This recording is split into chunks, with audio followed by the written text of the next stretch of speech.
Café sin Rosca presenta Otras Voces, un diálogo abierto, sin restricciones, otras voces, insumos para el debate. Bienvenidos. Continuamos aquí en Café sin Rosca y damos la bienvenida a David Paz, con quien vamos a conversar sobre las pataletas que han hecho algunos personajes por el sí, que hablan de fraude, hablan de que se ha vendido el CNE al correísmo y que posiblemente el vicepresidente del CNE sea más correísta que el Correa. A este paso, como decía en Al César lo que es del César, todos resultaremos correístas y el único que no es correísta será Fernando Villavicencio. Estimado David, muy buenos días, bienvenido a Café sin Rosca. Mientras arreglamos acá unos problemitas técnicos, ya le vamos a tener a nuestra compañera Priscila Schettini también en la conversación. David, buenos días. Bueno, ¿qué opinas de todo lo que está sucediendo en el país? Hola, Cecita, a todas las personas que nos están mirando. Buenos días, gracias por la invitación. Bueno, a ver, el día de ayer en el Café La Posta, en otro medio, yo presencié en vivo toda la entrevista con Fernando Villavicencio y noté ciertas cosas y después concatenando con la rueda de prensa que da él, me queda clara cuál es la postura del señor. Ujú. Como tú bien dijiste en la entrevista, le dijo al entrevistador que Enrique Pita era correísta, fueron sus palabras, más correísta que Correa, le dijo. Dijo que la señora Tamaín se prestaba se vendía, se posicionaba con quien quiera, esas fueron sus palabras. Pero hay dos personas más por ahí, el señor José Cabrera y el señor Luis Verde Soto. ¿Y por qué los cito a ellos? Porque entre los cuatro se encargaron de proscribir a Correa antes de las elecciones en contubernio con la fiscal Diana Salazar por el tema del caso Sobornos, para que no sea candidato. Entonces a mí se me hace bien raro que unos años después, y justo después de que les dan un contundente golpe en elecciones, la gente, él diga que ahora son correístas dentro del Consejo Nacional Electoral. Mira tú, tan risible fue la respuesta y la postura de este señor que el entrevistador que para nada, o más bien dicho, tiene una distancia bien amplia con una postura correísta, por decirlo de alguna manera, se le ríe en la entrevista, o sea, suelta una carcajada en medio de la entrevista. Ese fue el momento uno. Pero en el momento dos, y ahí es por donde yo creo que viene la cosa, Fernando Villavicencio dice, en la misma entrevista, dice, en Carondelet están enojados conmigo y hasta me han dicho que soy un francotirador. Para quienes no entendieron esto, un francotirador político es una persona que está esperando la oportunidad para coger el poder que no le corresponde. ¿Por qué le dijeron esto? Porque cuando él dice que adelanten elecciones, adivinen quién se está creyendo presidenciable acogiendo todos los votos de la derecha ecuatoriana, aprovechándose no de que el correísmo está arriba, ni mucho menos de la izquierda, aprovechándose de que ya no hay un contundente rival como podría ser el socialcristianismo en la derecha. Entonces, ahora Villavicencio se cree presidenciable y es por eso que él está buscando, de alguna manera, posesionar su nombre con el famoso fraude, como decía Jaime Roldós Aguilera, le dijo a Sixto Durán Bazén, sembrar por el camino de la duda la idea de que hay un fraude en ese tiempo promovido por la dictadura, ahora con un CNE promovido por el mismo Trujillato, Morenato y Anticorrismo, viéndolo desde alguna perspectiva así, pero él quiere ser presidente. Entonces, mira tú los intereses particulares y tan viles de este señor, no le importa que se derrame sangre, porque esto, si es que se sigue así, pues se va a derramar sangre. Créeme que la gente está cansada y la gente va a salir a las calles. Ujú. Pero no le importa y sigue manteniendo esa postura, ¿no? Esa es mi opinión en cuanto a Villavicencio. No he escuchado a alguien con más vehemencia hablar del fraude, más que en redes sociales, pero a él sí lo escuché, como te digo, en toda la entrevista el día de ayer. Hola, hola David, ¿cómo está? Buenos días. Saludos amigos y amigas. Gracias por seguir conectados en Café sin Rosca. Estamos con un poquito de problemas técnicos, pero bueno, yo también quiero conversar contigo, David, y me da chiste porque realmente nuestro presidente es de chiste, o sea, realmente es de chiste. Ayer publica en un comunicado que el ciudadano Mauricio Gin. está detenido, está retenido en la frontera con Colombia, que no sé qué, que lo van a trasladar para poner autoridades, entonces ahora es policía, juez, fiscales, todo. Luego en la medianoche, que yo también lo pasaba, borra el tweet, porque yo también le dije, bueno, si tanto está la señora fiscal tan eficiente con el señor presidente, primero debería caer como cabecilla el señor presidente Guillermo Lazo, que por influjo psíquico les dijo a sus funcionarios que cometan delitos. Luego estaría su propio cuñado Danilo Carrera, luego estaría la prima de María Paula Romo, sus asesores ad honorem, también los que están involucrados en las empresas eléctricas, que también por ahí se escuchan los actos de corrupción, etcétera, etcétera, etcétera. Ahora en la mañana, después de borrar el tweet, hace 47 minutos, otra vez lo vuelve a poner porque como ya le caímos todo el mundo de que ha borrado el tweet, entonces el señor presidente nuevamente vuelve a colocar el tweet. O sea, realmente es de chiste, es una vergüenza. Si yo pongo un tweet, pues ya lo sostengo y lo dejo y punto, así me caiga Raimundo y todo el mundo. Luego lo borro, lo pongo, lo borro, lo pongo. Bueno, realmente, David, ¿qué te parece? Nuestro presidente es de chiste, la comunicación que últimamente está llevando, creo que está en lo peor, yo creo que le están manejando la señora Karen Sicher, me imagino, porque también así como manejan las páginas de la consulta, sí, me imagino que es la asesora ella quien está ahí detrás, o es del comunicador Zúñiga, el de los zapatitos rojos, ¿se acuerdan del de los zapatitos rojos, el que hacía la campaña al señor Herbas, que ahora la idea dice que no se va a unir, pero que le hacía la campaña a Herbas? Me imagino que le están manejando la campaña, porque realmente ahora sale más bien como una página de la presidencia, sale una página muy fea, como que fuera de trolls realmente. Entonces, este presidente de la República no tiene credibilidad, ni siquiera en las cosas que pone, porque borra, quita, pone, o sea, realmente es de vergüenza. No sé tú ahí qué opinas, David. Hola, Pris, buenos días. A ver, el tema comunicacional, y el Cecitar es experto en esto, el tema comunicacional se complica cuando no hay que comunicar, o cuando la comunicación se reduce a un pensamiento nulo o a un pensamiento que le dan haciendo. Ayer, y cito nuevamente la entrevista, ayer Fernando Villavicencio dejó clarísimo que era asesor presidencial, pues. Él llegó a decir que él hacía y deshacía en Carondelet y que a él le hacían caso y que, como yo decía en algún video, ayer solo le faltó decir que él fue el primero en denunciarle a Adán que Eva le estaba siendo infiel. Eso fue lo único que le faltó decir. Él dijo que era primero en todo y que en Carondelet le tenían una confianza pero tenaz. Prácticamente él se embanderó de la consulta y dijo que era su consulta. ¿Qué pasa cuando tú tienes una persona que no está preparada para un cargo? Yo te digo, mi querida Priscila, ¿qué pasa si es que ahorita a ti te nombran primera técnica del cohete que va a despegar del Ecuador al espacio? Un cargazo, te van a pagar un sueldazo, ¿qué pasaría contigo? No, pues se me No estrella sé. se me estrella todo porque yo no tengo conocimiento en esto, imagínate. Exacto, imagínate y le pones al Cecitas de jefe de comunicación de tu cohete. ¿Qué va a comunicar el César? Pues no va a poder comunicar nada porque vos no estás haciendo nada. Lo único que va a tratar de hacer es maquillar que vas a estrellar el cohete. Entonces, de alguna manera va a tratar de salvarte a través de la comunicación de que la gente no se entere que le chocaste por tu culpa, que no hubo muchos muertos por el choque. Eso es lo que está pasando. Mira tú, se convierte esto en tan grave. Ayer participé de una entrevista para un medio de comunicación del Napo, para una radio del Napo, y me hacían una pregunta que me la han hecho 2 veces y siempre me dejan en jaque. Me decían, bueno, se va Lazo, ¿y qué va a pasar? Y digo, me dejan en jaque porque con las experiencias de presidentes defenestrados en el Ecuador, me queda la duda en el sentido de qué será peor, la solución o la enfermedad. Recuerda tú cuando se fue Bucaram, quedó Alarcón, cuando se fue Maguad, cuando se fue... ahora tenemos un vicepresidente que es médico, vamos a tener otro Alfredo Palacios. Otro Alfredo Palacios va a quedar después. Entonces, a mí eso es lo que me deja un poco, no sé qué va a pasar. Esto ya es incontrolable. La gente del otro medio de comunicación en donde están sacando estas denuncias han dicho que esto no para. O sea, no es que ayer se acabó. Hoy día sueltan más y siguen soltando y siguen soltando. Y es en nuestro país, vean, y otra cosa que yo veo, queda tan bajo el nivel de moral que a la señorita Romo, a la prima de la señora María Paula, se le escucha cómo habla, se le escucha hablar del señor Pazmiño, y cuando le encaran, ella dice que no le conoce a Pazmiño. O sea, como que yo acabando esta entrevista diga, yo no le conozco ni a Bermeo ni a Esquetín. Así de abierta la desfachatez, la desvergüenza, el desparpajo en este país. Y son personas que ponen autoridades en uno y otro gobierno. Y además de eso, son personas que se permiten señalar a otros. Porque no te olvides que la señora Romo ha señalado, ha proscrito, ha manipulado la justicia de tal manera de poner a su conveniencia las cosas. Ahí tenemos el caso de Freddy Carrión, ahí tenemos algunos casos que esta gente ha buscado manipular, pero tienen un rabo de paja más grande que un pavo real.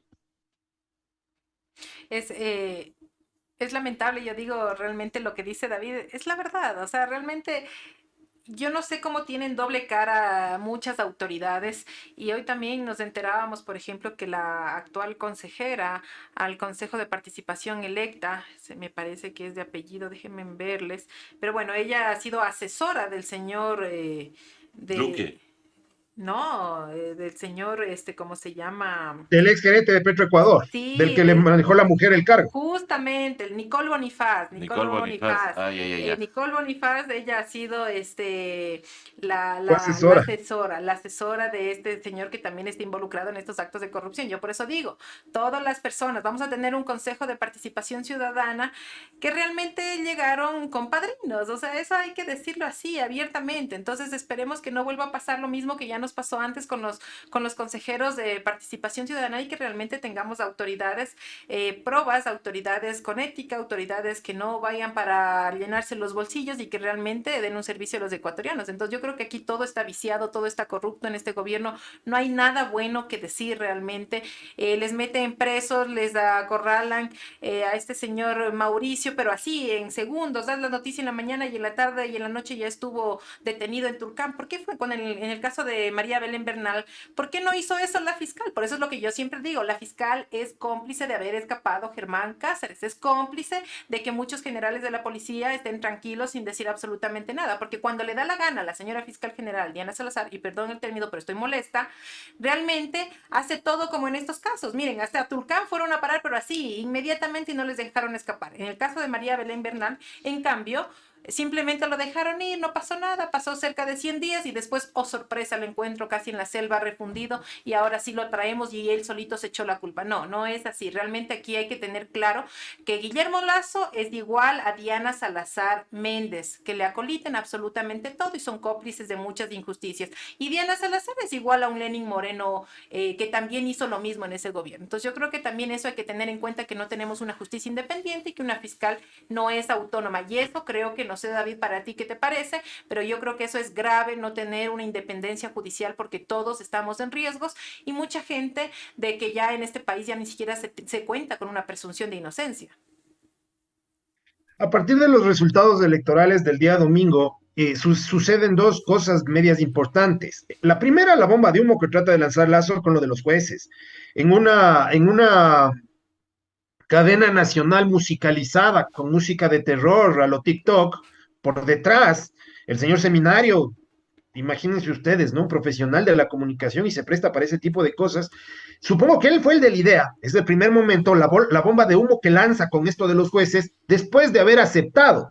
Yo, ayer me reía porque decía, ¿cómo habrán estado asustaditos, no? Ya perdieron y todo, y alguien le dijo, presidente, lo de los jueces. ¡Pac! Suelta lo de los jueces. Y cuando acaba de soltar lo de los jueces, el don Visa le debió haber llamado y le había dicho, ¿qué hiciste, Guillermo? Pero te dije que podemos ganar por el fraude. Y por eso es que se pelearon, pues porque ayer le dijeron en la entrevista que estaban peleados. O En el sea, organigrama que... David, tú lo que dices es, o sea, que tanta era la influencia de Villavicencio, que inclusive él era quien dominaba o le decía qué tenía que hacer Guillermo Lazo, y por eso ahora están Eso dijo enojados. ayer. Eso dijo ayer Ah, Villavicencio en la entrevista. Es que y no lo digo yo, lo dijo por eso Villavicencio. quiere ser Eso es lo que presidente. a mí me queda flotando en mi cabeza, porque eso lo dijo Villavicencio. Por eso termina diciendo que en Carondelet desde el lunes no le quieren porque le dicen que es un francotirador. No lo digo yo, lo dijo él ayer en la entrevista. Ve, mi querido César, en cuanto al lenguaje no verbal y al lenguaje de Villavicencio, yo le veo en los 2 últimos meses, y si ustedes se fijan en las entrevistas, fíjense cómo levanta las cejas todo el tiempo a pesar de no estar diciendo nada. Esa es una persona que está con algo, bueno, eso se llama lenguaje semiótico. Y en semiótica eso es grave. Y ayer él lo dijo. Entonces, cargarse todo el poder del presidente encima debe tener un peso, pero tremendo, pues. A lo que yo estaba finalizando, la idea que quería finalizar era además de esto de Villavicencio, las respuestas que da el gobierno frente a esto que está sucediendo son respuestas completamente erráticas. Lo que dijimos al comienzo de la entrevista, si tú no tienes que comunicar, simplemente comunicas las cosas al revés o terminas diciendo cualquier cosa. Respecto a esto de la justicia, el organigrama delincuencial que presenta el medio de comunicación que hace las denuncias, no presenta a dos personas, no le presenta a Luque y al señor Guim. Es un organigrama que presenta a más de 10 personas y han tenido a dos. Entonces ahí tú te puedes dar cuenta la negociación entre fiscalía y presidencia. Pues. No es un allanamiento, porque ahora la fiscalía tiene más poder. Es una negociación y yo me pregunto qué estarán negociando. Entonces, la fiscal les llama al presidente y le dice, a ver, Guisito, ahí está, pues, a ver, ¿qué negociamos? El otro le cede y le atrapan justo al señor Guim. Ayer, en el momento de la entrevista, el periodista que denuncia les dice a sus dos periodistas, a sus dos ayudantes, les dice, nosotros estamos al frente de la oficina del señor Guim. Por favor, manden un equipo de periodistas para ver si asistió a trabajar. Y en vivo le comunican que no asistió a trabajar. ¿Eso quién debió haber hecho? ¿El periodista o la fiscalía, por amor a Dios? Claro. ¿Quién debió haber hecho? Pero eso lo hacen en vivo. En este país de la desfachatez, el periodista hace de fiscal. Y no estoy atacando al periodismo porque es su trabajo. Pero ¿dónde está la fiscal, pues? Entonces ya sabían desde de mañana que el señor no iba a ir a trabajar. Adivinen dónde estaba. El mismo periodista dice en tono de burla, ha de estar flojo del estómago y no ha de poder salir del baño. No estaba flojo del estómago, se estaba tratando de ir del país. Y le cogieron de noche, porque por lento no pudo irse, porque hasta mediodía tranquilamente, ¿cuánto te haces de aquí a Tulcán? 4 horas. 2 horas, 3 horas. Claro, pues, hasta Exagerado. mediodía ya pudiste haberte ido. Lo que pasa es que estaban negociando. Y eso hay que decirlo, negociando. Señor Cherres ya se fue. O era que A te Carrera vayas no de le moto, involucra. pues como Germán Cáceres haciéndoles... Exacto. Y en una moto de lujo, no cualquier moto. Claro. Y- Con sueldo de asistente del procurador, si te avanza para tener una buena Vespa, Maceas. Porque era Claro. asistente del procurador No, no, este señor, no es secretario que era un particular. amanuense de ahí, Secretario particular. pero no puesto por el procurador, pues esa. Ah, No es puesto por el Pero estuvo en el procurador, es 2020. impuesto por la presidencia, Claro, porque no 2021. se conocían. Claro, 2021 y 2022 estuvo trabajando como subsecretario en la presidencia, en el la señor. presidencia. Pero aquí dicen que niegan, que aquí estaban diciendo, es que es hijo del no sé qué, del no sé No, cuánto, no, de la novia él no es del correísta. claro, él no es ¿cómo se llama? El subsecretario, el ex subsecretario no es el hijo del novio de la nueva prefecta. Así le catalogan la prensa. Y trabaja en el gobierno, él viene de México y se mete a trabajar en el gobierno en cargos altísimos y no por el expediente académico. Iba a ser juez de la Entonces ahí Corte está. Constitucional.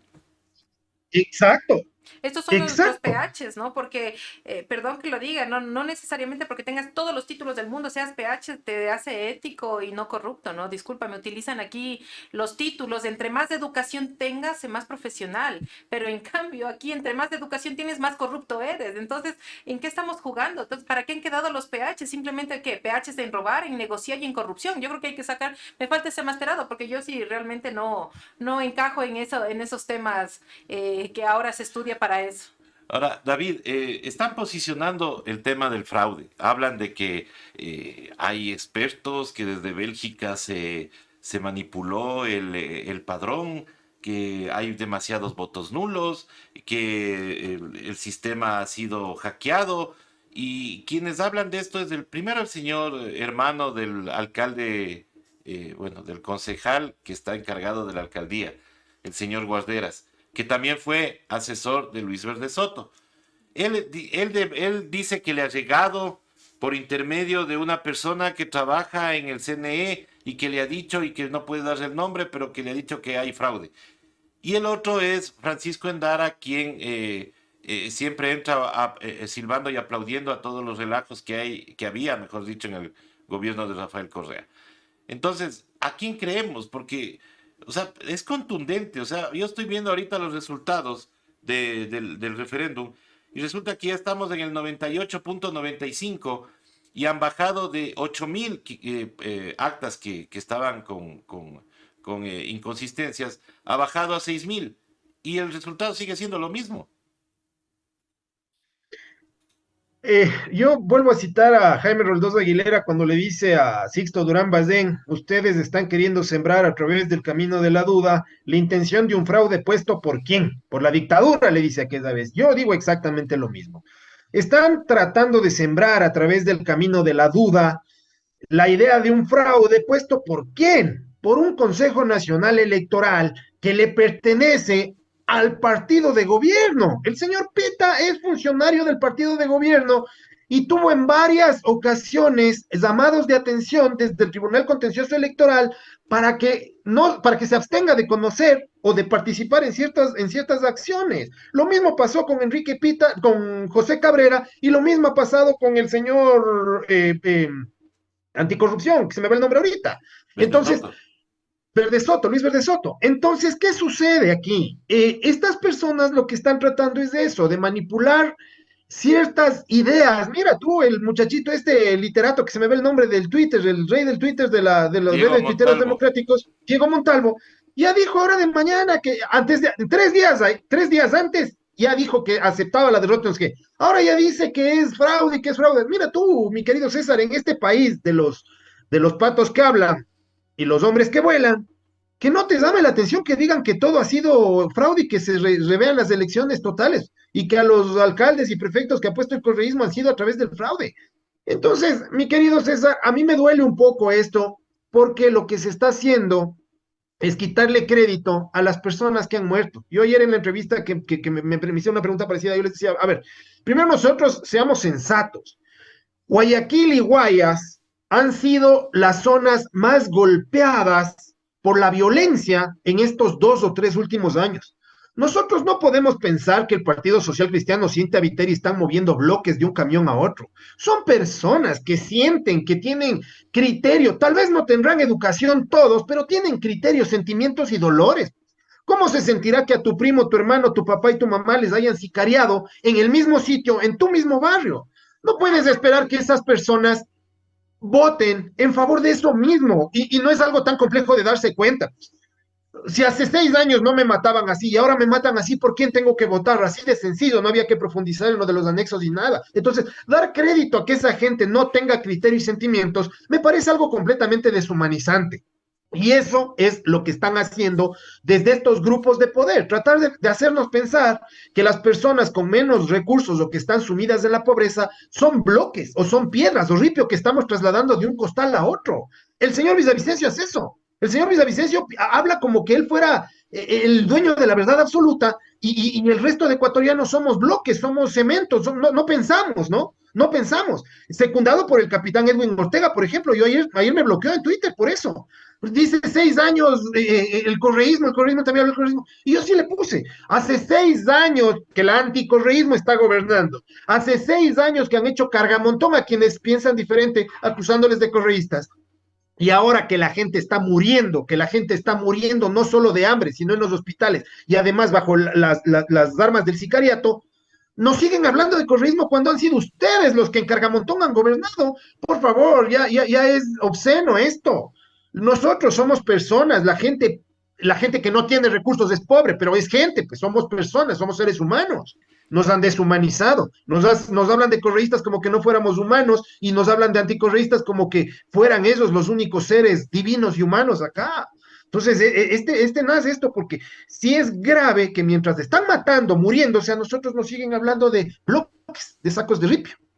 Yo creo que también es grave, ¿no? Lo que dice David, porque trata que los ecuatorianos somos unos ignorantes y que no entendemos lo que estamos viviendo y lo que estamos pasando. Realmente el gobierno cree que nos vamos a convencer de todas las campañas sucias que hace, de todos los inventos, de tratar de hacerse últimamente el superhéroe cuando al inicio no pudo cumplir absolutamente nada de lo que ofreció. Ni en 100 días no cumplió ni el 0,0001% de su plan de gobierno.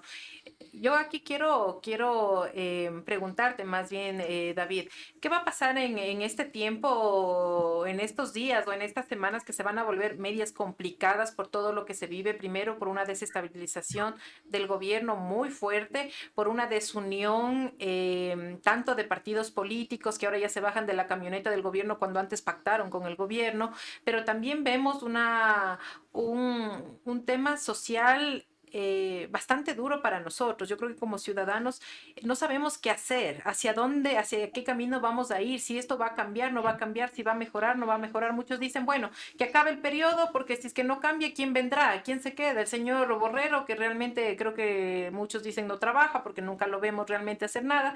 Pero, ¿qué está pasando? ¿Qué vamos a tener en la próxima? Yo creo que en los próximos 10 días serán cruciales para ver primero los resultados del CNE, ¿no? Como digo, si quieren cambiar, hacer fraude, no fraude. fraude, yo creo que también tendremos en las calles a ciudadanos rechazando si es que se comete algún tipo de fraude, que no creo que vaya a pasar, ya es muy tarde. Y segundo, ¿qué va a pasar si el señor presidente sigue con estas amenazas e intimidaciones a jueces, a funcionarios, tratándose de tomar la justicia por sus manos y haciendo a un lado a los de la Corte Nacional, Corte Provincial, que claro, que tampoco se han quejado, ¿no? Entonces aquí también tenemos otro conflicto de que las autoridades se callan cuidando los puestos y no le dicen al gobierno, oiga, deje nuestra independencia judicial a nosotros, usted dedíquese a gobernar, pero realmente aquí tenemos una confusión bien grande, todos los ciudadanos y ciudadanas, ¿qué va a pasar en estos próximos, yo digo, 10 a 15 días, qué va a pasar con nosotros? Yo creo que esto no se va a solucionar. Lastimosamente, la respuesta a esto es una respuesta que la tienen en el mayor poder político, en la Asamblea. La muerte, yo no creo que la muerte cruzada sea una solución, a pesar, porque le da 6 meses de tener la juguetería para él solo al presidente, sin ningún contrapeso. Sin embargo, podría ser una salida, pero en manos de él, porque en manos de la Asamblea se demora mucho más. Y luego el adelanto de elecciones, yo tal vez por ahí se vea una salida, pero la salida de facto del gobierno no lo veo como una solución. Como tú bien lo dijiste, yo me he mantenido en esta postura. Borrero me asusta mucho más porque a veces es preferible tener a un bobo que habla a tener a un bobo dormido, porque al bobo dormido lo manipula cualquiera. Entonces ya sabemos, por lo menos en este sentido, a qué atenernos con el señor que nos está gobernando, con Borrero no sabemos qué va a pasar.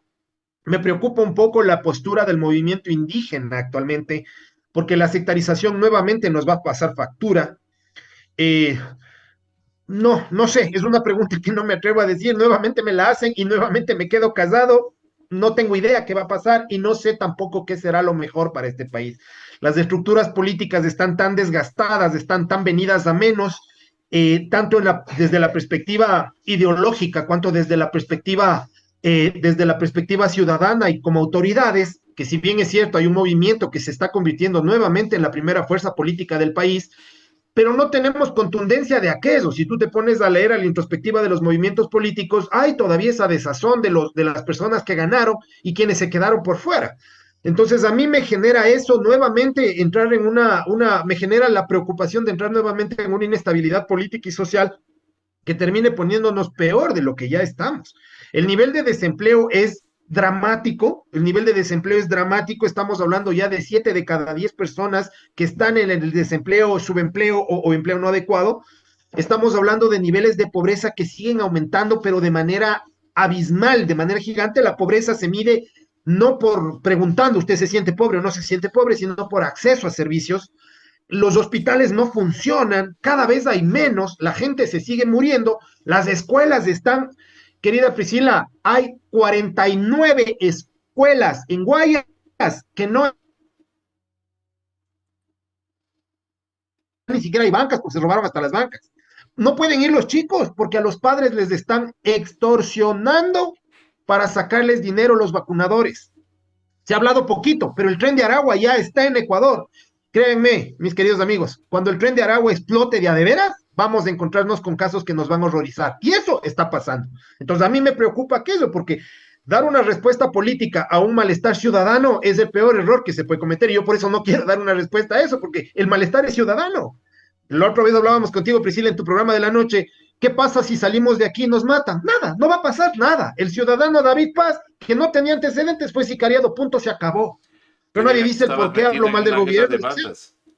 Exacto. El tren de Aragua es gravísimo. Yo les pido a la audiencia, investiguen quiénes son el tren de Aragua, desde hace cuánto funcionan y cómo actúan. Y ya están aquí. Es gravísimo. Y ya no hablo solo de aquí, del Ecuador, aquí en Quito.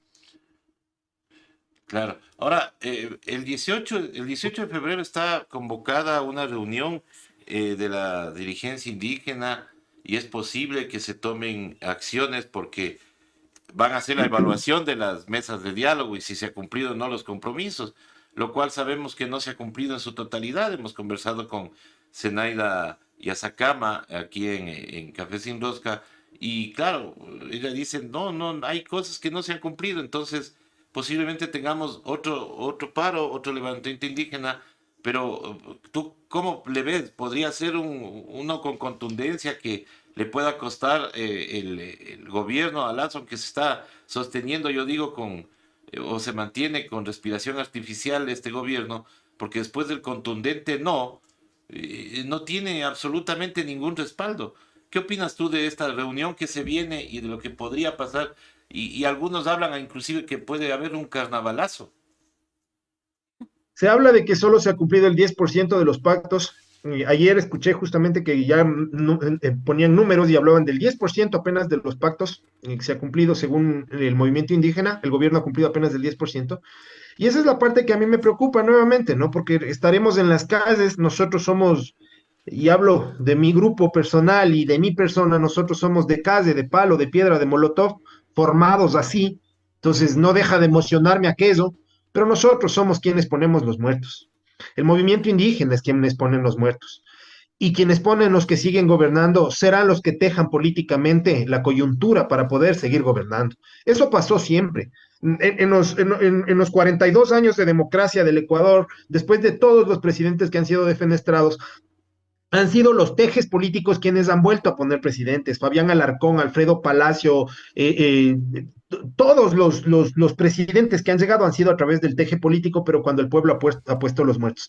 Yo en lo actual, tal vez haya madurado de mis 30 a mis 42, ya no pienso igual, pero yo creo que ahora esa ya no es la solución. Yo sí creo que la solución tiene que legitimarse en las urnas. No veo el camino, no soy abogado y desconozco el camino judicial para poder llegar a un adelanto de elecciones efectivo, en donde la participación sea activa y podamos decir al presidente que llegue, gobierne porque el pueblo le apoya, pero yo no le veo yo no le veo a la salida en calles como una solución actual, tal vez sí como un desfogue de la ira popular, pero no como una salida viable para tomar un gobierno. Mi querido César, te repito y en esto me mantengo.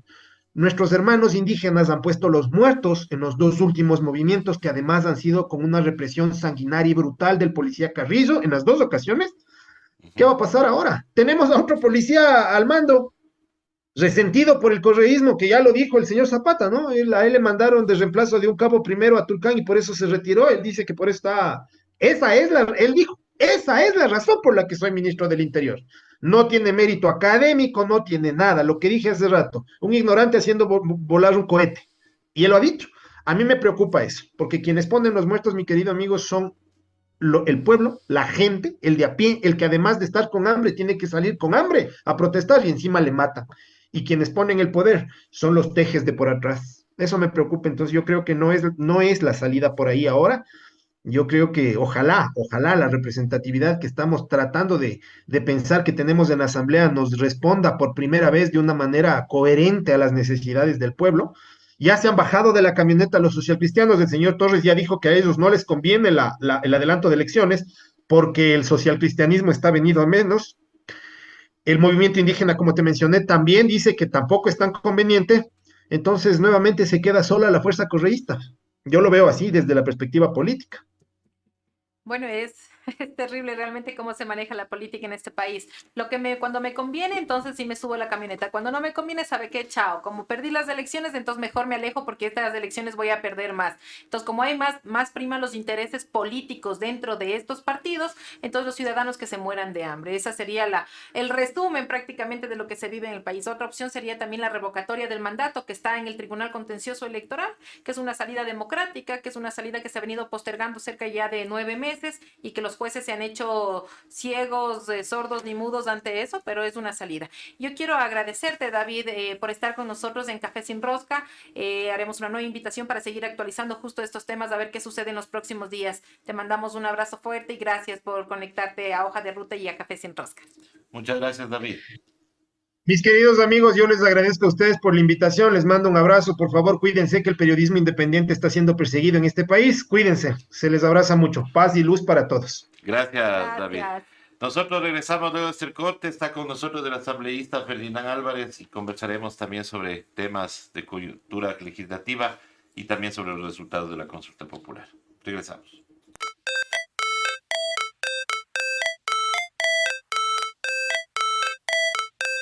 Recuerda visitarnos en todas nuestras redes sociales. Hoja de Ruta Radio, escuchando a un mundo mejor.